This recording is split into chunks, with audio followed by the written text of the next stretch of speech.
General wisdom is that you never buy the first iteration of a product, but we really don't seem to start taking a company seriously until we've seen them in the market for 3 product releases.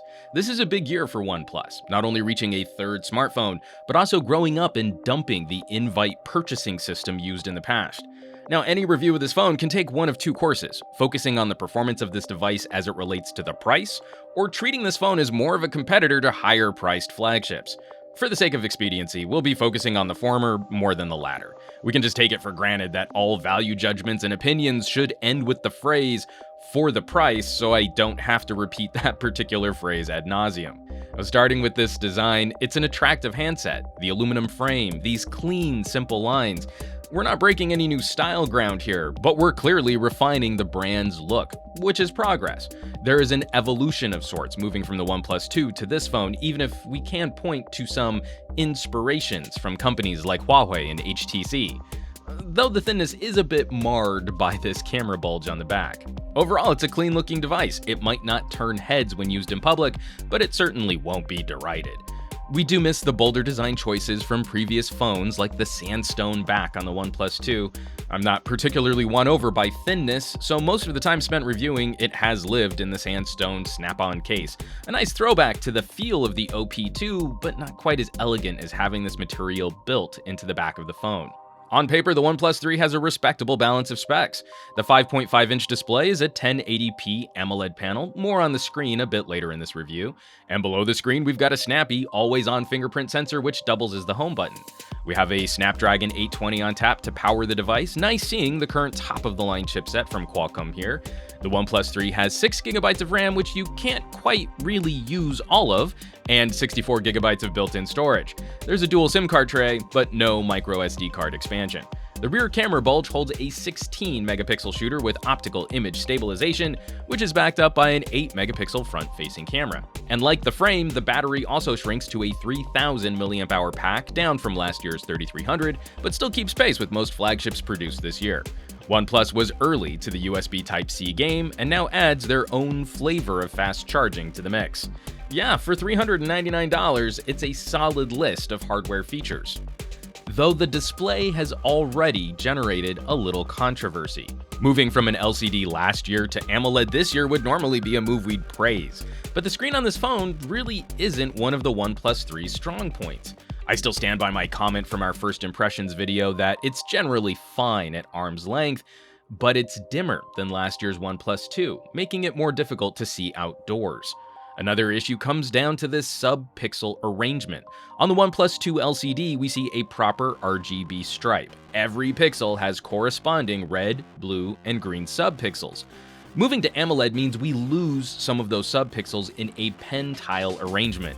This diamond layout means we have fewer red and blue dots than we do green. Short story long, this means text and fine detail just won't be as crisp on this phone as it was on last year's. The problem isn't 1080p resolution on this screen size, it's how many dots make up that 1080p resolution. And we still wouldn't call this a deal breaker, but seeing as how looking at a phone screen is kind of a major thing that people do throughout the day, we can totally understand why this might sour some folks on the OnePlus 3. Now, moving to software, another sign of this company's maturity, Oxygen OS has developed into a strong competitor against the TouchWizes and Senses out there. As Android has gotten prettier, it's taken a lot of the pressure off of manufacturers to skin it like crazy. The OnePlus 3 UI is largely stock, with a few elements to tweak the experience.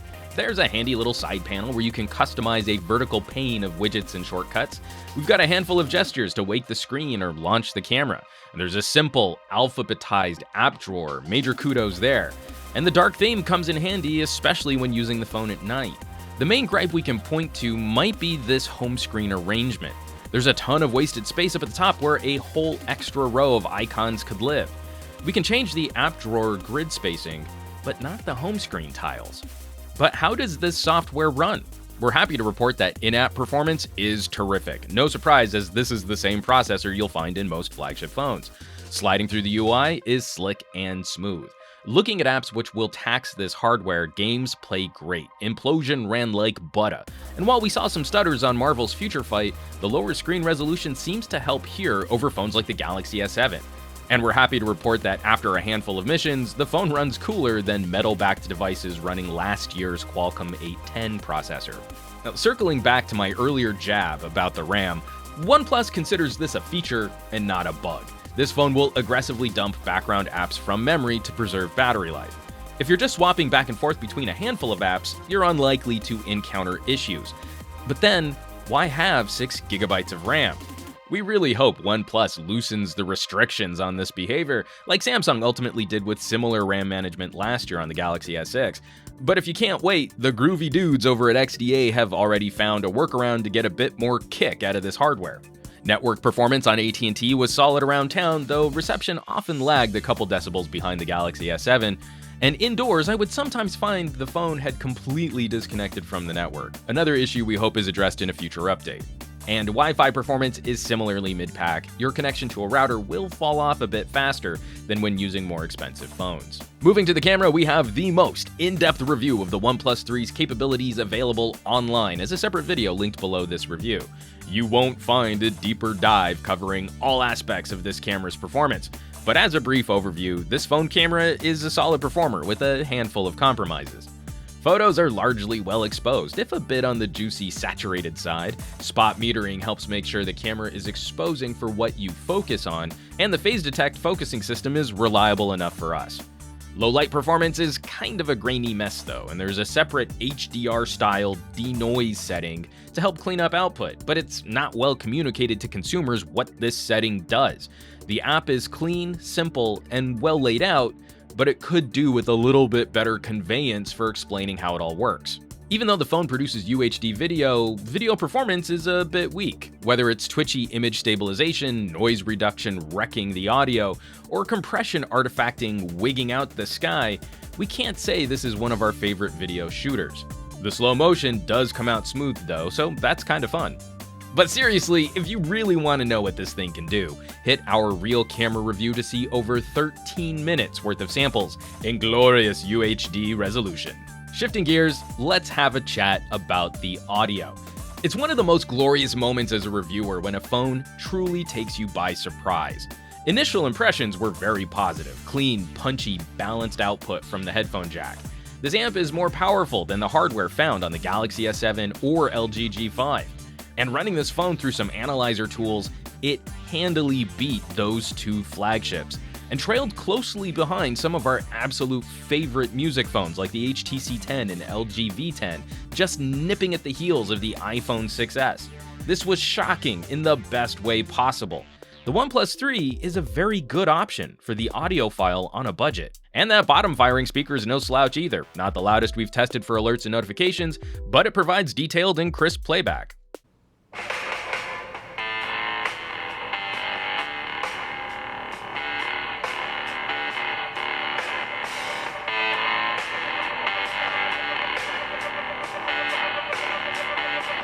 So what good is all this technology if your battery can't hang? A Qualcomm 820 paired with a 3000 mAh battery is pretty well understood territory here, and we easily got all-day runtime with some juice to spare after dinner. Looking at our media test, streaming 30 minutes of HD video over Wi-Fi at 50% brightness, the OnePlus 3 drained 5% of its battery, which is top-tier performance. And if you need to top off during the day, you won't have much of a wait. Plugging the phone in for 30 minutes delivered a 53% charge. A word of warning though, is this fast charging system is a proprietary solution from OnePlus, not related to Qualcomm's quick charging system. So you might not get this speed if you aren't using the supplied charger and cables. So let's wrap this up. Where's that leave us with the OnePlus 3? Ignoring marketing slogans for a second, this is a superb phone at $399 and represents an excellent bang for buck. It's been an exciting year for mid-rangers, watching companies push more top-tier hardware into lower price tiers. We have a proper competitor to the iPhone SE here, and it trades blows really well with many phones from last year which have fallen in price. Taking a swipe at OnePlus PR though, we do have a little settling to do. The dimmer, grainy screen, some camera compromises, proprietary fast charging, and twitchy RAM management. And some folks may be concerned about support and software updates given the company's history, another area where cost needs to be built into the price of a device. OnePlus doesn't talk about killing flagships anymore, which is good, as this thing can't quite kill flagships. It's not really fair to this phone to compare it against substantially more expensive offerings, even if the processors are the same. But what the OnePlus 3 gets us is pretty darn close to a true blue top-tier flagship experience, but for a lot less cash.